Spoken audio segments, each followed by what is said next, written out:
TMC का दलाल हमको नहीं चाहिए, जनता का पुलिस हमको चाहिए।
देखिए, फांसी देवा के झमकलाल गांव जोत में मैं यहाँ पे मौजूद हूँ। मेरे साथ विधायक भी है। 23 दिसंबर को बहुत ही दुर्भाग्यपूर्ण घटना इस गांव में घटी, जहां एक आदिवासी परिवार का ज़मीन था।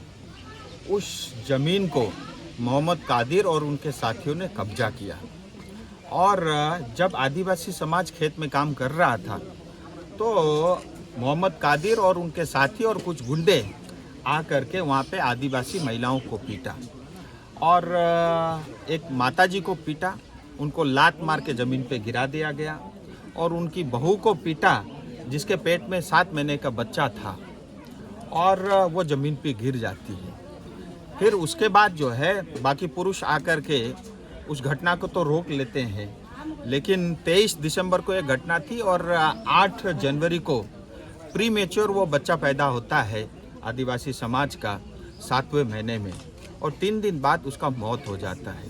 और ये रिपोर्ट बाकायदा जो है नॉर्थ बंगाल मेडिकल कॉलेज में लिखा गया है।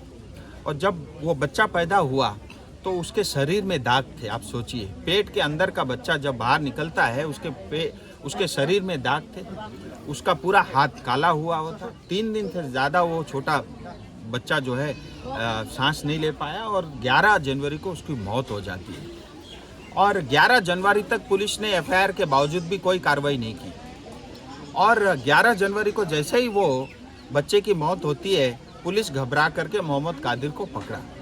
लेकिन उसके अलावा 4 लोग और थे जो इस घटना में शामिल थे। आज तक पुलिस ने उनको छुआ तक नहीं। और मैंने अभी पुलिस से भी बात की और मैंने पुलिस को स्पष्ट कहा है, टीएमसी का दलाल हमको नहीं चाहिए, जनता का पुलिस हमको चाहिए। और आदिवासी समाज के साथ जो घटना घटी है, कल आपके साथ भी घटेगी, कल मेरे साथ भी घट सकती है।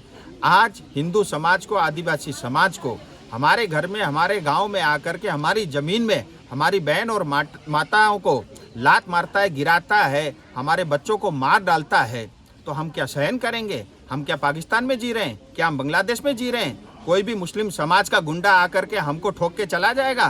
क्या हम इतने कमज़ोर हैं?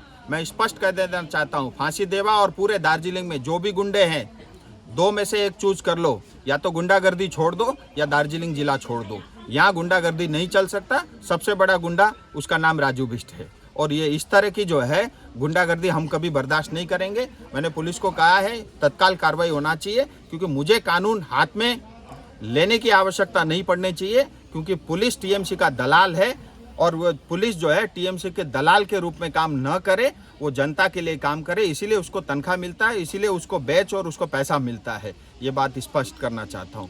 दूसरी बात, मैंने बीएलआरओ से भी बात की।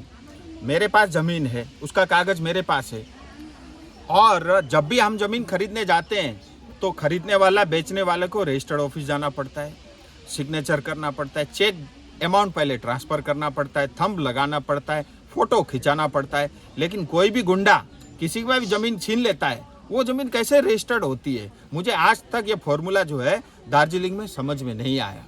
तो इसका मतलब बीएलआरओ से लेकर के जो रिकॉर्ड रखता है, रजिस्टर्ड जहाँ ये ज़मीन की रजिस्ट्री होती है, चाहे घोषपुकुर हो, चाहे बागडोगरा हो, चाहे माटीगढ़ा हो, तमाम रजिस्टर्ड ऑफिस के अंदर में भी धांधली होती है। और मैं फिर कहता हूँ, दुआ करना कि बीजेपी सरकार नहीं आए, ये गुंडों को बता रहा हूँ और ये जो दलाली करने वाले और भ्रष्टाचार जो है प्रशासन के लोगों से बोल रहा हूँ, अगर बीजेपी की सरकार बन गई तो तुम्हारा जीना हराम कर दूंगा मैं।